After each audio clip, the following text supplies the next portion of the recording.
सुप्रभात बच्चों, इस विद्या में आपका स्वागत है। हम मैथिली शरण गुप्त जी के द्वारा रचित यशोधरा काव्य का एक अंश राहुल जननी पढ़ रहे हैं, जिसमें यशोधरा जी का विरह वेदना के बारे में चित्रण किया गया है कि कैसे उनके पति उन्हें छोड़ के जाने के बाद उनकी जो अवस्था थी और कैसे उन्होंने अपने पुत्र को संभाला और बड़ा किया, उसका चरित्र चित्रण किया गया है। तो आइए इसका भाग जो 3 है, आखिरी भाग है, आज हम पढ़ते हैं। तो इस आखिरी भाग में यशोधरा के विरहिणी रूप पर प्रकाश डाला गया है। वे अपने आँख में आंसू, आँख में जो वो भले ही उनके आँख में आंसू है, फिर भी अपने वो दुखी ना होकर अपने पुत्र के लिए अपना कर्तव्य का संपादन करती रहती है। इस चरित्र के माध्यम से, यशोधरा के माध्यम से समग्र नारी जाति की, नारी चरित्र को यहाँ पर चित्रण किया गया है कि कैसे एक नारी दुखी होने, उसके जीवन में सारे दुख होने के बावजूद वो अपना कर्तव्य ठीक तरीके से हमेशा संपादन करती रहती है। ये उन्होंने दर्शाने की कोशिश की है। जो भारतीय नारी हैं, मैथिली शरण गुप्त जी यशोधरा काव्य के जरिए उनके प्रति वो सम्मान डाला है, उनके प्रति वो सम्मान का प्रतिपादन यहाँ किया है कि वे नमस्य हैं। क्यों? कि वो चाहे जितने भी दुख में हो, वो अपना कर्तव्य सभी के प्रति समान संपादन करती रहती है। तो ये तो हो गया आपका इस काव्य का, इस कविता का मूल बोध। तो आइए बच्चों देखते हैं फिर यशोधरा क्या कहकर अपने पुत्र को संभालती है। चेरी भी वह आज कहाँ, कल थी जो रानी, दानी प्रभु ने दिया उसे, क्यों मन यह मानी। अबला जीवन हाय तुम्हारी यही कहानी, आंचल में है दूध और आंखों में पानी। मेरा शिशु संसार वह, दूध पिए परिपुष्ट हो। पानी के ही पात्र तुम प्रभो, रुष्ट या तुष्ट हो। चेरी भी वह आज कहाँ, चेरी मतलब दासी या नौकरानी। कल थी जो रानी, तो आप जानते हैं यशोधरा एक राजकुमारी थी और गौतम बुद्ध जी से विवाह के बाद वे रानी बनी। तो जो कल रानी थी वे आज चेरी भी नहीं, दासी भी नहीं, नौकरानी भी नहीं। एक विवाहित स्त्री अपने को अपने पति की ही रानी मानती हैं।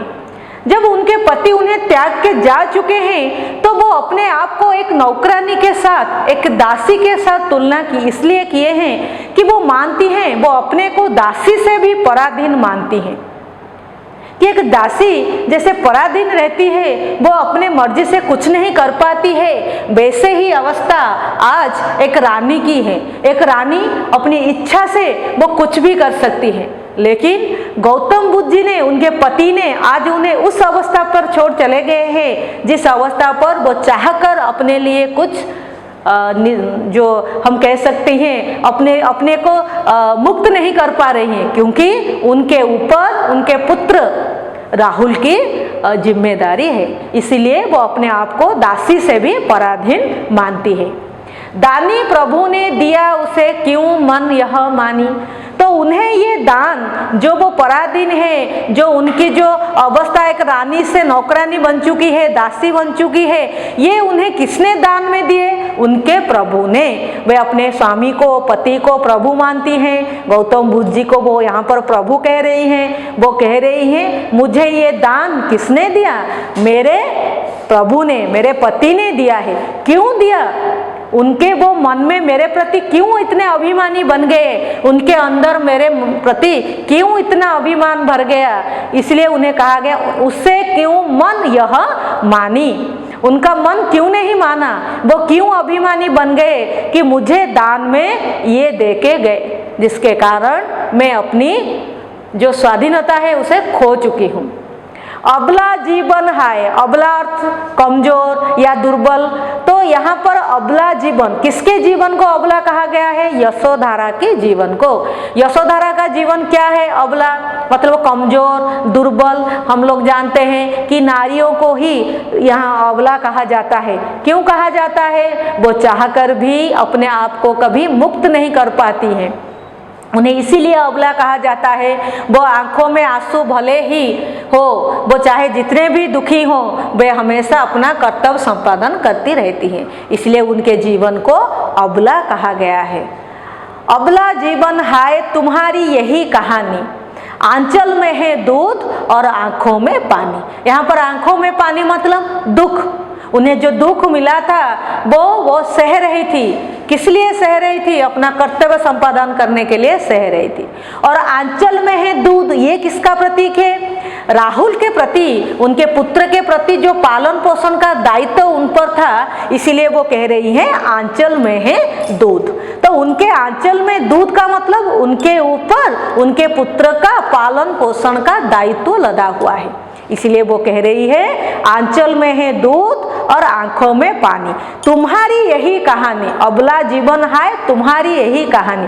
तो मैथिली शरण गुप्त जी यहाँ पर यशोधरा चरित्र के माध्यम से हरेक वो नारी की चरित्र चित्रण करना चाहती हैं, हरेक नारी के बारे में यह बताना चाहते हैं कि वो चाहे जितने भी दुखी हो, वो अपने जीवन को पहले ना देखकर वो कैसे अपने ऊपर जो पालन पोषण का जो दायित्व, जो कर्तव्य उनके ऊपर जो लदा हुआ है, वो पहले उसे पूरा करने में लगे हुए हैं।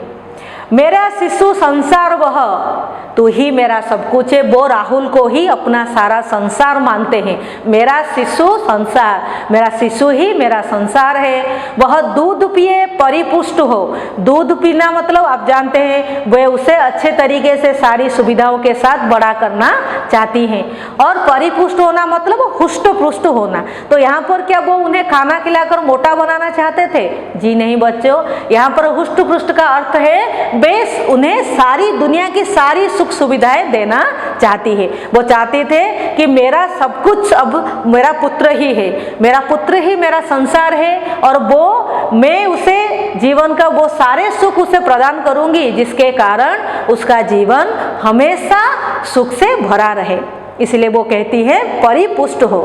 पानी के ही पात्र तुम, अपने पति के लिए कह रही है तुम प्रभु, हे प्रभु मेरे पति आप पानी के ही पात्र। यहाँ पर पानी दुख, आंसू जो होता है दुख का प्रतीक होता है। तो मेरे हृदय में जितने भी दुख है उसके पात्र, उसके अधिकारी मेरे प्रभु है।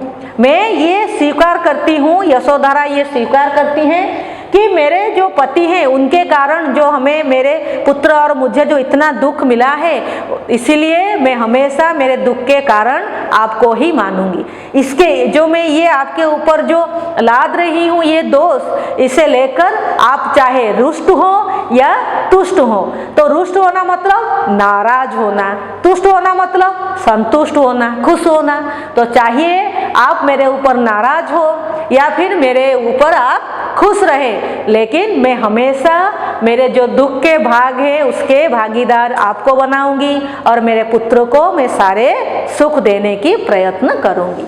तो बच्चों यहाँ पर इस यशोधरा काव्य के जो राहुल जननी है, इस विषय के माध्यम से नारी चरित्र के हर एक नारी चरित्र जो इसमें जो यशोधरा चरित्र है उसके माध्यम से गुप्त जी, मैथिली शरण गुप्त जी समग्र नारी जाति की तथा नारी जीवन की सच्चाई को उपस्थापना करना चाह रहे हैं। और मैं सोच रही हूँ कि आप भी अच्छी तरह से हर एक नारी की उस सच्चाई को, दुख को आप आसानी से समझ पाओगे।